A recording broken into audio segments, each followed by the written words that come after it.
Okay.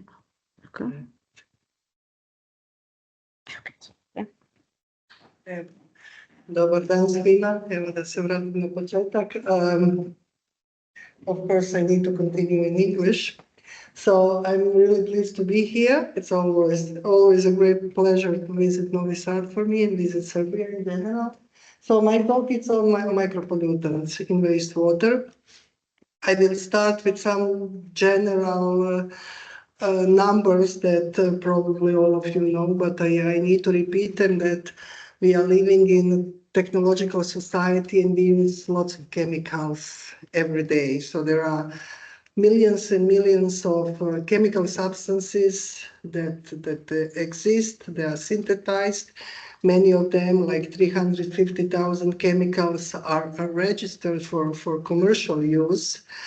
And every year, many new substances are also created, because in many materials that we are using every day, we need to add substances that will improve properties of these materials. So there are billions of tons of chemicals that are produced annually, and the problem is that some of them end up in our environment.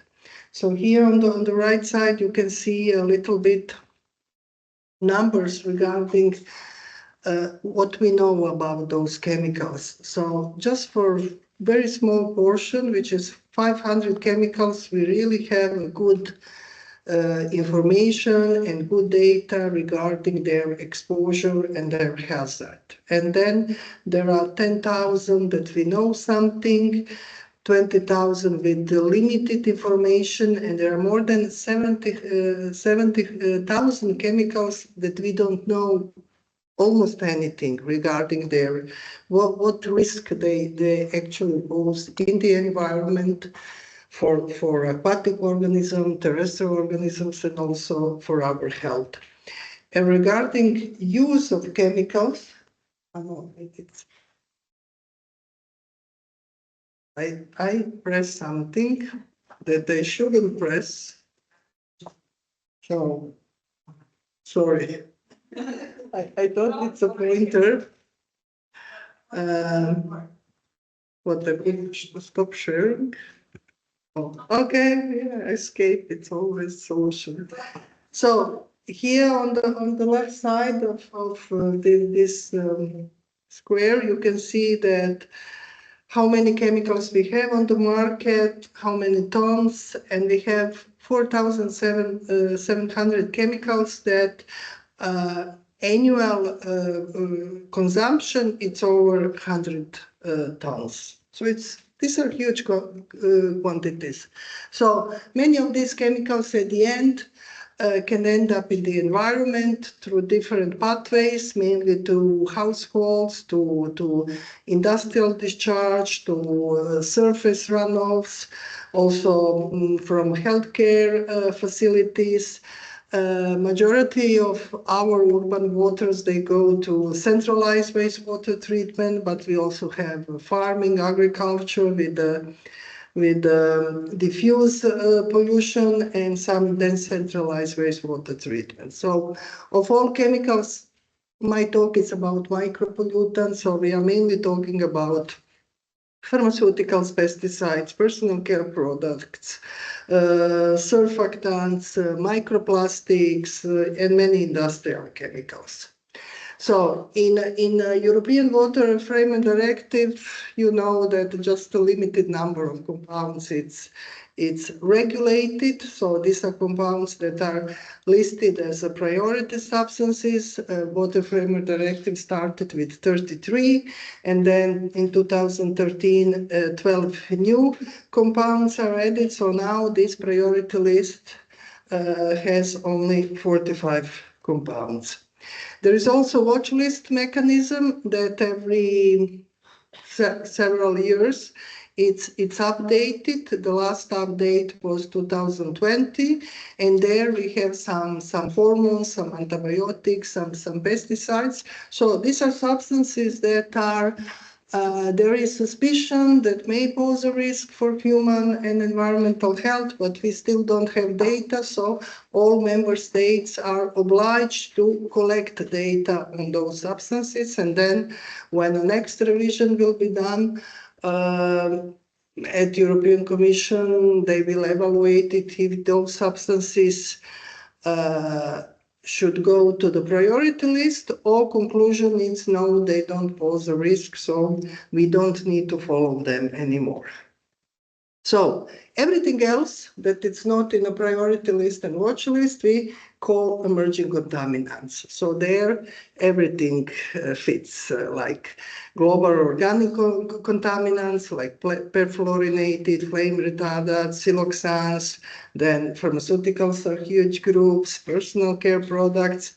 Then we have micro, nanoplastics, industrial chemicals, many biological metabolites and toxins, and then all these substances above can form also transformation products during treatment or during in the environment during their lifetime. So what is the problem? The problem is that current wastewater treatment has some limitations in removing micropollutants, that conventional activated sludge treatment, that it's like typical treatment used in Europe. It's designed to remove macrocontaminants, meaning nutrients, and it's not designed to remove trace organic compounds. And many of them are not eliminated completely, or transformation products are formed, so we have a problem with those compounds. We can see here that, I don't know, primary treatment, we all know, is just for screening sedimentation. It's removing large solids and floating materials, so it won't remove any dissolved pollutants.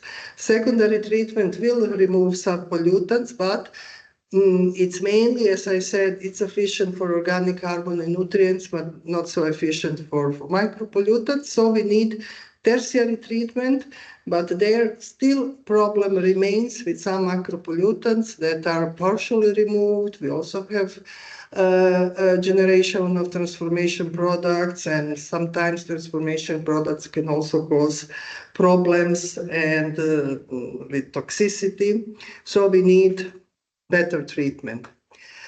Here is an example for pharmaceuticals and personal care products. So if we look those who are on the right side down, these are removed well. So removal above 90%. But we have more than 50% of compounds, it's poorly removed, 50% or less. So because of that, on 5th of November in 2024, European Council of the European Union adopted recast of Urban Wastewater Treatment Directive. And this recast, it's mainly oriented to establish new regulation on collection, treatment, and discharge of urban wastewaters, all focused on One Health approach. So not thinking just on human health, but also environmental health. So it has some additional parts, not just on specifically the sanitation and treatment of wastewater, but also to reduce greenhouse gases, to improve energy balance in wastewater collection and treatment, and in general to contribute to circular economy. So it sets new standards, and among one standards that sets, it's that principle of polluters pay. And I will say something about this later on. So what's new in this recast? First of all, coverage is expanded. So previously, all urban areas with more than 2,000 population equivalents has this obligation to have urban wastewater collection and treatment. Now this is reduced to urban settlements of more than 1,000 person equivalents. Then also individual adequate systems are required. And integrated urban wastewater management plans, which meaning integration of wastewater treatment, but also storm rainwater management, so to avoid overflow of septic systems. It's needed for all cities with more than 100,000 inhabitants. This recast also goes for higher treatment standards. So now secondary treatment will be required for all plants serving those settlements with more than 1,000 population equivalents. Tertiary treatment will be mandatory for larger plants with more than 150,000 population equivalents. And regarding microcontaminants, quaternary treatment is required. It meaning advanced treatment based on activated carbon, ozone, or membranes that will achieve elimination of more than 80% of indicator substances. And it will be mandatory for all plants with more than 150,000 population equivalents, but if a plant discharge in sensitive area, then this number can be reduced to 10,000 population equivalents. And what this has a cost, of course, and what this recast says that pharmaceutical and cosmetic producers, that industry should pay for 80% of this additional cost related to the quaternary treatment of micropollutants. So they apply this extended producer responsibility scheme. There are some other items like energy neutrality, also obligatory health surveillance via wastewater. This during pandemic times was in many countries was a really well-established procedure to follow SARS-CoV-2 virus in wastewater, but now should be extended also to other viruses and also to antibiotic-resistant genes in wastewater. So within 2 years, all plants serving more than 100,000 population should implement this harmonized methodology. And then there are some items regarding governance. So for quaternary treatment, this is meant as an additional step that will directly target micropollutants removal, will target persistent compounds and present and low concentrations that are not eliminated in earlier, so in primary, secondary, tertiary treatment. And of course, it will be mandatory to meet that criteria of elimination of 80% of micropollutants. One option is advanced oxidation processes, where we have different options, ozonation, phantom, UV, with peroxides that prove to be effective for a range of organic contaminants. It's applied in some full-scale treatment plants across the Europe, but still has some problems like formation of transformation products, and should be generally followed with some filtration, like activated carbon filtration, or using powdered or granular activated carbon that is especially effective for hydrophobic micropollutants, but has some high operational cost, and there is a problem with the carbon regeneration.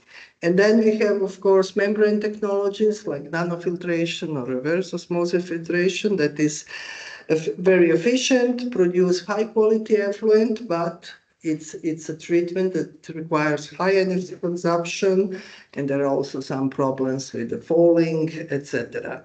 So in many cases, we are dealing with some hybrid technologies like first AOP and then activated carbon, or first membranes and then AOP.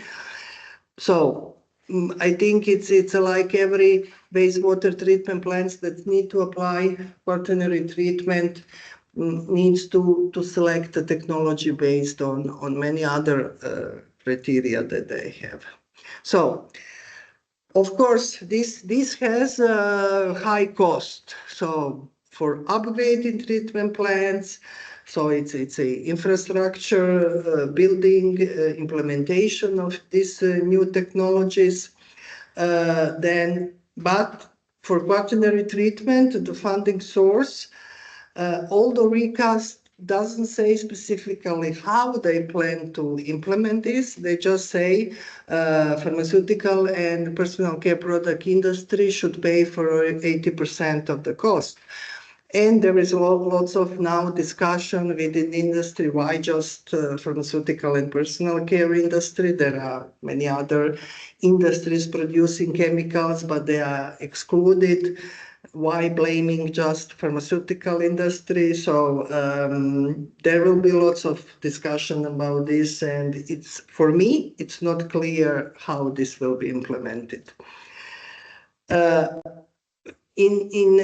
ICRA, we have a group that are working on that, and they just did a brief calculation. For example, just expansion of nutrient removal and quaternary treatment for removal of micropollutants will require that 96 wastewater treatment plants need to implement these new treatment steps, and this will have a cost of 260 million per year. This is just for these 96 wastewater treatment plants. In Spain, there is lots of discussion now, so there is obligation to move from today's limit of 2,000 inhabitants to 2,000. But we don't have, for example, description, what are the really settlements and which settlements now should have this treatment, because 1,000 inhabitants, these are small villages, and sometimes with very spread houses. So you need to see who really needs to have this treatment or not. And finally, I will finish this implementation schedule. So health surveillance, it's something that is ongoing. And also monitoring of microbial resistance should be adopted 2 years after directive approval. This recast, it's approved by the European Commission, European Union, but now transposition to all national levels, I think this will be a quite long process. And then we have management plans until 2033, secondary treatment 2035, and finally quaternary treatment until 2045. In my opinion, quite ambitious plan. So especially for countries who are still struggling with the current directive. So now to do some upgrade improvements, but this will be, I think it's also a question of negotiation, because there are some small letters that are saying that certain countries can have, I don't know, some postponements, etc. So with this, I will thank you. But before ending, I just want to announce that now in May we are organizing ICRA Frontier School that will tackle these problems of pollution, monitoring, and also treatment. So it will be in May, last week of May, and it's oriented to PhD students and early postdoctoral students. So it's like summer school in May. So I invite you to, if you need more information, you can contact me directly, or Jelena, or whoever, or just you can connect to this. And now we have final program.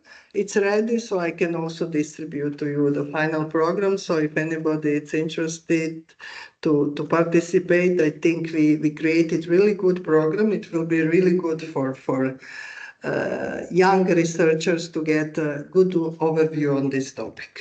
So thank you very much for your attention, and if you have any more questions. Koliko ima pitanja, možete slobodno, nakon svakog predavanja ćemo danas da ostavimo po jedno, dva pitanja, čisto da ne bi previše probijali vreme, ali ukoliko imate pitanja možete sad i možete slobodno, ne morate na engleskom, mislim. Da, možete. Laura je jedina koja ne razumije. Yes, Laura is the only one who is not understanding when we speak. Yeah. Da. Da.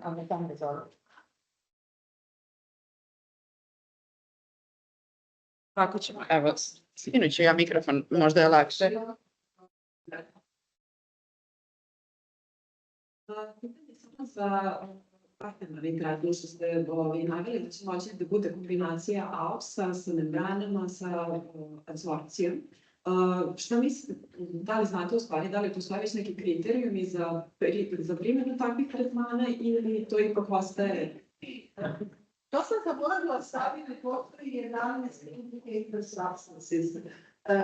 This regards actually the quaternary treatment follows the Swiss situation. So they have a list, it's 11 indicator substances. So the criteria is that your treatment eliminates 80% of this indicator substance. That's it. Yeah. It will depend on many things, on the quality of your secondary effluent, on space that you have, and what treatment you can implement there. But the only criteria will be 80% of indicator substances going. And a list of indicator, I don't know if you're familiar with the Swiss list, it's some pharmaceuticals, some personal care products. It's mainly based on that. Also, there's nothing too resistant on that list. So it doesn't mean that treatment will remove 80% of all, 80% of indicator substances.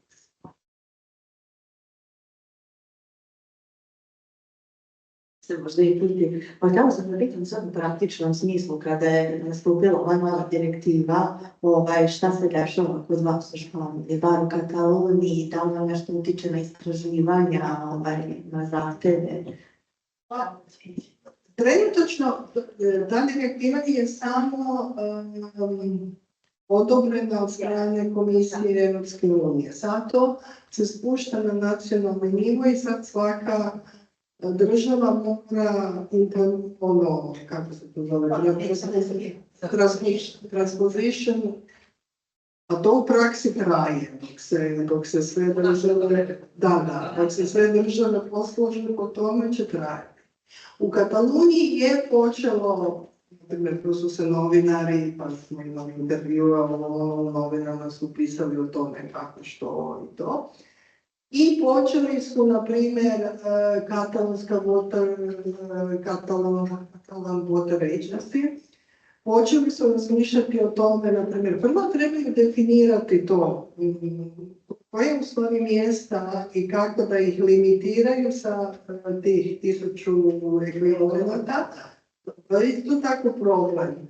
Znači, prvo to treba napraviti. Prvo treba napraviti jedan generalni screening situacije, vidjeti koje sve WASTEWATER treatment plantove treba updateati. Tako da smo čuli i imamo i mi neke dogovore sa njim, znači nekakve projekte, oni da treba nekako modeliranje napraviti. Počeli su malo pripremati teren. Jer puno toga treba pripremiti, nije samo ok. Treba prvo znati gdje, što, kako, što treba, koji su to WASTEWATER treatment planovi.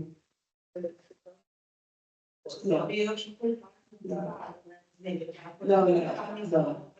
Mislim, po meni, ok, se treba ići na to da se insistira na boljem uklanjanju mikropolutanata, zaštita okoliša, One Health, ali u nekim situacijama samo se čini kao, je li to stvarno realno? Možda nekakva Njemačka, Danska će naravno ili Švicarska, Njemačka unija, ali oni će naravno postići te kriterije. Mi, Španjolska onako, a masa drugih zemalja, ja mislim da je teško za očekivati, tako da ja ne znam koliko prostora ima. Oni na puno mjesto, kad sam čitati direktivu, oni navode, ne znam, pravilo je takvo, ali za određene zemlje moguće je izuzetak zbog tih i tih razloga. Ja vjerujem, ako neko nema dobar sekundarni treatment, pa ne možeš to odjedanput očekivati da će preskočiti na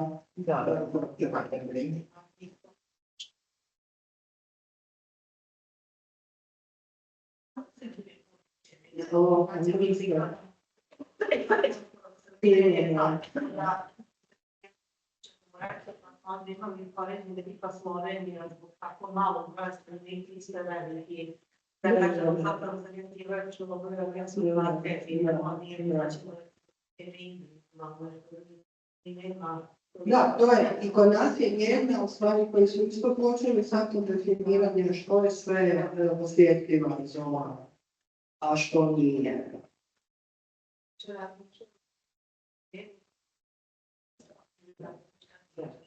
Mislim, po meni, ok, vrlo ambiciozno, ali...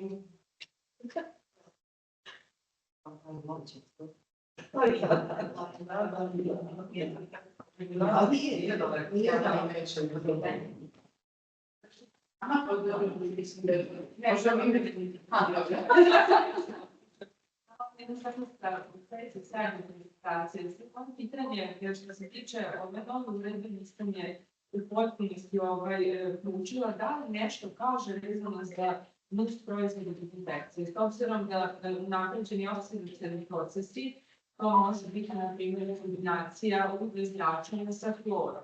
Pa naše iskustvo društvena tvorija tretmana podzemnih voda, površinskih voda, tako da mi, na primjer, ovdje u Vojvodini, sve te vode koje imaju puno organskih, prirodnih organskih materija, jako puno daju tih proizvoda, ne samo ti kao metana, kao sličnih kiselina, bukvalno sve što smo i odnitrovali, kanalizirali, azotnik, sve smo našli. Da li se direktiv uopšte dotiče te grupe, da kažem? Ne, ovo direktiva je za prethodno u Libazu. Gradskih odvodnih voda. Da, to direktiva mogla za vodu, za puno spominje. Ovdje, jedini kriterij je da tretman taj platformni koji se uvede, mora donijeti, znači kontrola je preko 18 ili 20. Jasno. Podrazumijeva da je 80% nije pripomljeno da je... Ali opet, ako se koristi klor i taj aspekt, ne može da se zanemari. Da. Jer i to je nešto u ovoj direktivi da li nismo.